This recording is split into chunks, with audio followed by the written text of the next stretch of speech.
السلام عليكم ورحمة الله وبركاته. مالي wanaagsan meel kasta aad joogtaan. insha Allah muuqaalka waxaynu kusoo qaadan doonaa barnaamijka taxanaha caafimaadka qaybtiisa koobaad. qaybtan waxaanu kusoo qaadan doonaa 5 qodob oo muhiim ah. daba kusoo dhawaada waa mar kale barnaamijka taxanaha caafimaadka.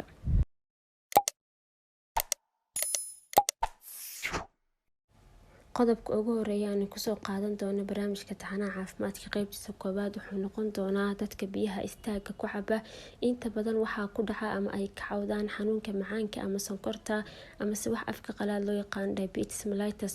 sidoo kale waxaa ku sameysma kelyahooda dhagxaanta kelyaha gala ama se waxa loo yaqaan kidney stones. sidaa daraadeed isku day mar walba aad biyo cabaysid inaad fadhiisato kadibna si degan biyaha u cabto.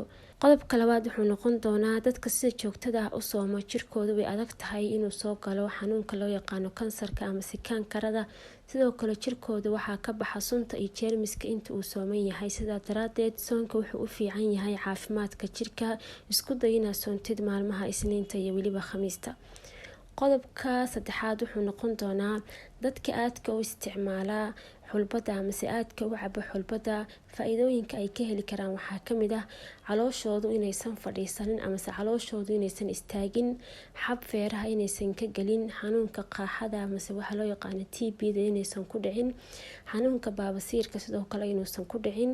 sidoo kale caruurta qabta xiiqdheerta iyo xasaasiyadda iyadana aad bay ugu fiican tahay inay isticmaalaan xulbada.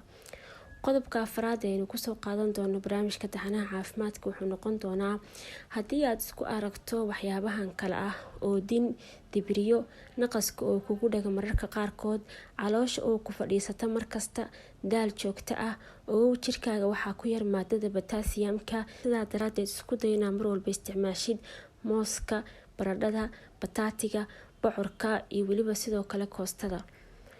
qodobka shanaad ee ugu dambeeya barnaamijka taxanaha caafimaadka qaybtiisa koowaad wuxuu noqonayaa haddii aad tahay qof mar walba ka cabanaya madax xanuun joogto ah amase qof mar walba isku arka madax xanuun fara badan oo kusoo laalaabanaya, isku day inaad isticmaashid waxyaabahan soo socda. haddii ay waxyaabahan kaa tari waayaan, isku day inaad dhakhtar u tagtid si aad daawo soo qaadatid. haddaba haddii aad tahay qof markasta madaxa uu xanuuno, kow waa inaad biyo badan cabtaa sababtoo ah biyaha caafimaadka uu jirka u leeyahay lama soo koobi karo. sidaa daraadeed isku day maalintii inaad cabtid 3 litir oo biya ama hadaad si kale u dhahno 8 koob oo biya. sidoo kale isku day inaad saliid marisid madaxa ilaa qoorta kadibna aad ku daligtid amase aad ku duugtid amase waxaa loo yaqaano masaajinka. haddii intaas sidoo kale isku day inaad isticmaashid maro lagu soo qooyay biyo qabow amase biyo barafleyna saartid labada dhafoor ee madaxa. haddii intaasoo dhan ay wax kaa tari waayaan, fadlan isku day inaad booqatid dhakhtar si aad daawo u qaadatid.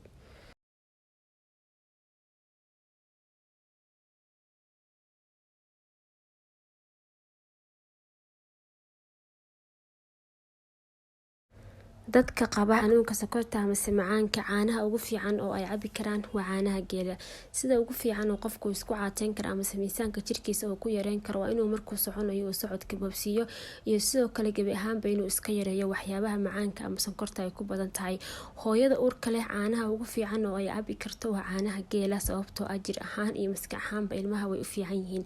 talada ugu fiican ee la siiyo dadka lafaha iyo xididada ka xanuunsan waa joogteynta waxyaabaha dhanaan iyo waxyaabaha ay ku jiraan cusbada. waxyaabaha ugu badan ee qofka difaaca jirkiisa hoos u dhigi kara waa qofka oo badsada cabista waxyaabaha ay ku badan yihiin barafka iyo qabowga, iyo qofka oo quraacda dib u dhigta amase quraacdiisa uu daahiyo amase qofka oo quraacda ka booda. iska karkari caano kasta markaad soo gadatid sababtoo caano walba waxaa ku jira bakteeriyada markaas loo yaqaan E. coli iyo salmonella. sidaa darteed caanaha markaad karkarsid bakteeriyadaasi way ka dilmaysaa. sidee loo daaweeyaa ama loola tacaalaa caabuqa qumanka? 1 qofka inuu ku luqluqdo biyo cusbo leh. 2 qofka inuu subaxii xilli hore u cabo malab. 3 qofka inuu cuno cunto ay ku badan tahay toon. 4 qofka inuu cabo shaah ama biyo kulul oo ay ku badan yihiin sanjabiisha ama qorfaha. 5 inuu cabo maraqa laga sameeyay hilibka digaaga haddii uusan xasaasiyad ku qabin. 6 inuu cabo maalintii biyo badan oo yaraan 6 koob oo biyo. 7 inuu ku qubaysto biyo diiran.